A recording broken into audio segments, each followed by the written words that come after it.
তো hello guys, আসসালামু আলাইকুম। সকাল সকাল একটা ভিডিও একটা বানাই দিলাম।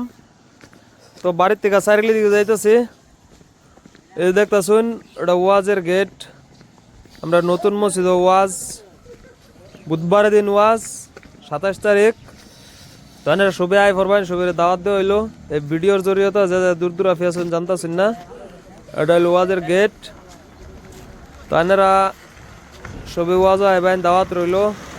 এই যে দেখুন কেডা কেডা কোন ওয়াজি আইব, কোন থেকে ওয়াজি আইব সব লেখা আছে।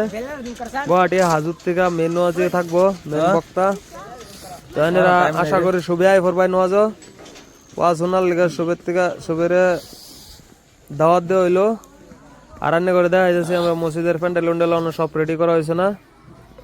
এই যে দেখুন বাসুর সব বাইন্দা রেডি করে রাখা হয়েছে। আজকা মঙ্গলবার, আজকা সবকিছু রেডি করা হইব। আর কালকা দুপুর সময় বেটানের ওয়াজ হইব। আর এটা হইলো দোহান, দোহানের মধ্যে দোহান অলরেডি সেটিং হয়ে যেতেছে। তো নুরু ভাই কিছু কিছু পরামর্শ দিতেছে, সুলতানে তো আর ডাইরেক্ট দোহানে রেডি করে ফেলতেছে। আর আপনারা আইবেন মোটামুটি ওয়াজের মধ্যে, বাস ভিডিওটা একটা শেয়ার করে আগে বাড়ায় দিন।